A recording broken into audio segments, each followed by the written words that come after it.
Well, they're having a tournament for a title shot. And that's going to be a big deal. And the first round match, round match, go ahead. Let me stop you. They called it the title eliminator tournament. Yes. Went back and forth the other day. We couldn't figure out what was the title eliminator and what wasn't.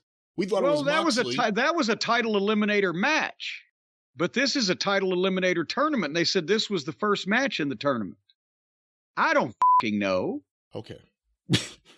What are you asking me for? I thought maybe you heard something that I missed this week on the show. I try to miss as much as possible. So the other Page wrestled Eddie Kingston. In the corners, Page was Stokely and Kingston was Ortiz. And the other Page won. Does anybody give a shit? You liked him at one point. Have you please changed your mind by now? No, I still think he's pretty good. And does anyone give a shit? Time will tell. I don't know if they do right now. I think out of all those guys in the firm, he's one of the ones people actually have been reacting to. You know, there was a groan when W. Morrissey showed up, fair or unfair. The AEW fans kind of didn't want to see him there. We'll see if he could change their mind. They're used to the Gun Club. No one cares about Lee Moriarty. He's the only guy in the firm that actually gets a reaction from the AEW fans, again, other than the Gun Club, like they would want. Well, and Ortiz is with Kingston because Santana's hurt, but Santana and Ortiz ain't speaking to each other anyway, so that team is done to begin with. So Ortiz was just now Eddie Kingston's second since they're friends. And look, I know Eddie Kingston's not Arnold Schwarzenegger or anything. Does it look like he's pudging out a bit more? I'm not going to say that, but what I was going to say is, despite anything that is something that would cause someone to say, oh, Eddie Kingston, I don't know, they lost a moment. Yeah. They had over a year to try to figure out a way to capitalize on the love people have for Eddie Kingston. And he still gets a massive pop. And people still like him. And people still want to see him. And they just have never, it's the most bizarre thing. They did not capitalize in any way. I mean, it happens over and over again with different people. But nothing. I thought with him they would get something right. And here's a good point you bring up. This doesn't in normal wrestling promotions, it doesn't happen often. It does happen, but it doesn't happen often that somebody on the card just gets outsized over of their push. And the people just say, oh, we like this guy. For whatever reason, an outside reason. Eddie Kingston was that Players Tribune article or whatever. Or the Acclaimed with the scissor me thing, or the whatever the fuck. In other promotions, it has not historically happened as often as it has in AEW. And I think part of the reason it does in AEW is because this audience is so social media hooked up and things spread so quickly and they like to do viral shit or whatever. So think about it. There has been umpteen times that somebody over the last 3.5 years on this roster has gotten over in an outsized manner of the level of push they were getting, and they never do anything about it. FTR floated around as baby faces and heels and whatever, and with Tully Blanchard as a manager and blah, blah, blah, and had great matches. But finally, as happens with wrestlers, good wrestlers, the fans start recognizing how good they are after they're exposed to it over and over. Unfortunately, over and over took quite a long time. And FTR gets over. They do nothing. And then the Bucks bail out on doing the right thing for business and putting them over in the rubber match, putting all the belts on them. So that's gone. That chance will not come again. The Acclaim gets over with the scissoring thing. And you can say, yeah, they're using them, but they're 8-man tags. And the fucking Kingston gets over because of the articles. So they, yes, he did get in a variety of backstage fist fights, but that was months and months after that came about. Who else was ravingly over at one point, just at random on the show? And then there's been other examples of fucking Wardlow. Wardlow's the big one. And he was as over as anyone in the company. Yes. And then they put him in a fucking angle with the goddamn security guards. which would have been like, if you'd have pitched that to Vince McMahon, he would have loved it and probably gave you a raise because of the good rib. Good rib, pal. Now, what are we really doing?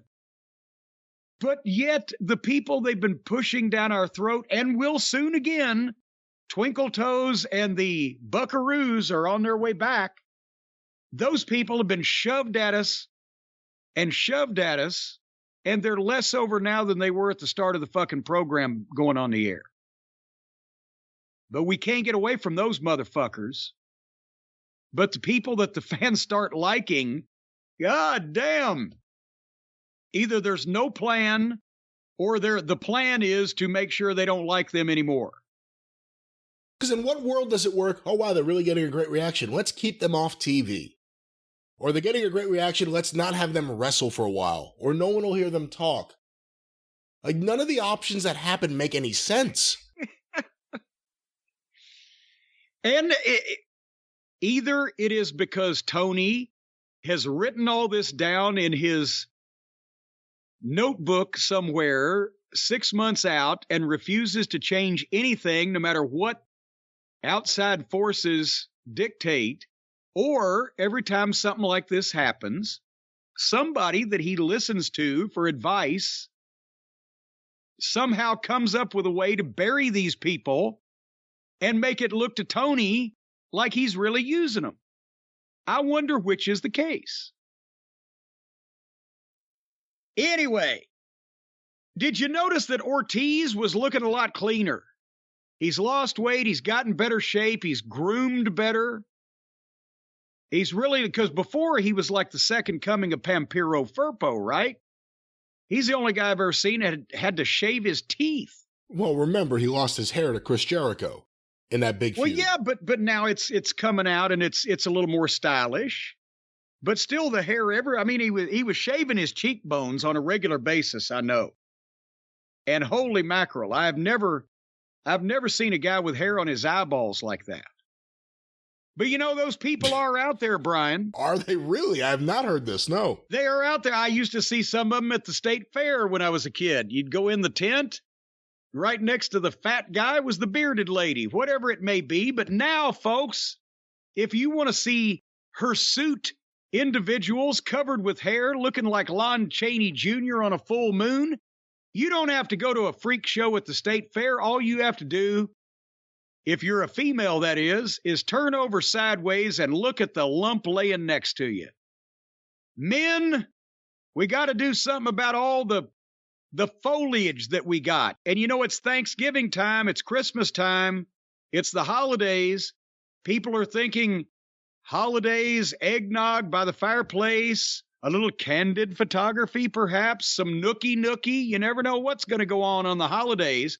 But you don't want to look like a fucking goat or smell like one. And that's why our friends at Manscaped are trying to make your holidays jolly days with the Platinum Package 4.0, folks.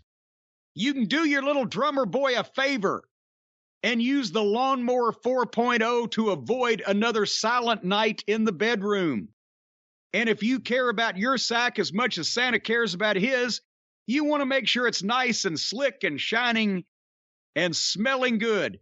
The Platinum Package 4.0 has all the products from the best-selling Performance Package, plus the Ultra Premium Body Wash, the Ultra Premium 2-in-1 Shampoo and Conditioner, and the Ultra Premium Deodorant. All this stuff is not only premium, folks, it's also ultra. And you know what happens when you become an Ultra Man? Why, you can do anything. It's the best way to smell fresh, from your Santa hat to your candy cane. Remember the Lawnmower 4.0 body trimmer with that LED light on it? It'll look just like Rudolph's nose flying through the sky, ready to come down your chimney or whatever tunnel or orifice or entryway, breezeway, or otherwise that you would deem pleasurable. You got the Weed Whacker nose and ear hair trimmer. You've also got the Crop Preserver Ball Deodorant and the Crop Reviver Ball Toner. See they don't provide the crop. Fast. Yes. They do not provide the crop. They just revive it. But those things can solve your stanky problems all day long, folks. Once they touch your sack, you will never go back. And for the perfect stocking stuffer, the brand new Body Buffer. That's right, ladies and gentlemen. The lost cousin of Michael and Bruce Buffer, Body Buffer, will come to your house, and he will buff your body right there in front of your entire family.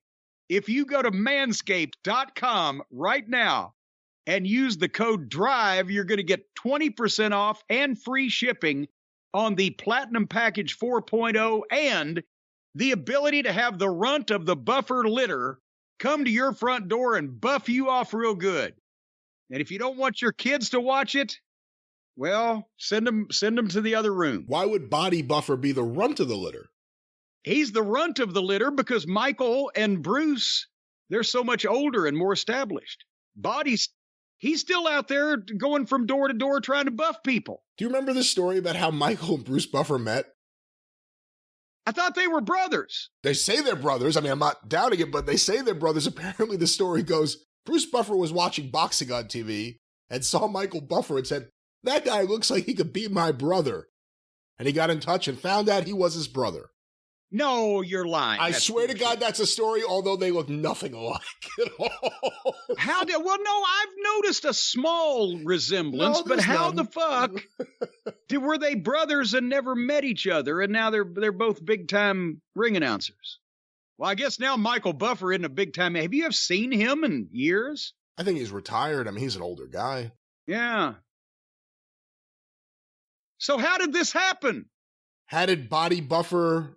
How did Michael Buffer not ever meet Bruce Buffer until they were grown-up adult, if they're really brothers? I like what happened after that. They got the same last name, so one was not adopted or whatever the fuck. I don't know the full in and out of the story, but that's the story. And then at some point they met, and Michael Buffer said, wow, you really are my brother. Why don't you become my manager? It's a weird story. No things Bruce considered. Buffer is a better announcer than Michael Buffer. Why was Michael Buffer the one to get all the platitudes and the allocades for all you 80s NWA fans? Because he was doing it in the 80s. And when boxing blew up and so many of those big fights were happening, he was the ring announcer. It was Jimmy Lennon, and then it was him. I always thought Michael Buffer sucked pond water as an announcer. Bruce is great. He's got all the little mannerisms. Michael tried to be so cool, like he was above everything. Fuck him. Fuck Michael Buffer. He introduced Bret Hart as Bret the Hitman Clark. Bret the Hitman Clark. Yeah, he couldn't even read his cards either. Well, speaking of Body Buffer, Manscaped you were talking about. I thought we did. Oh, manscaped.com. 20% off and free shipping with the code DRIVE. So, folks, check your balls with howls of golly. This year, go to Manscaped. How does that work? Are you supposed to look at your balls and yell golly? Well, yes, don't you? I've had a variety of people when they saw mine went, golly. Do you do that to yourself, though? That's what they're saying. Well, every once in a while, it depends on what they look like.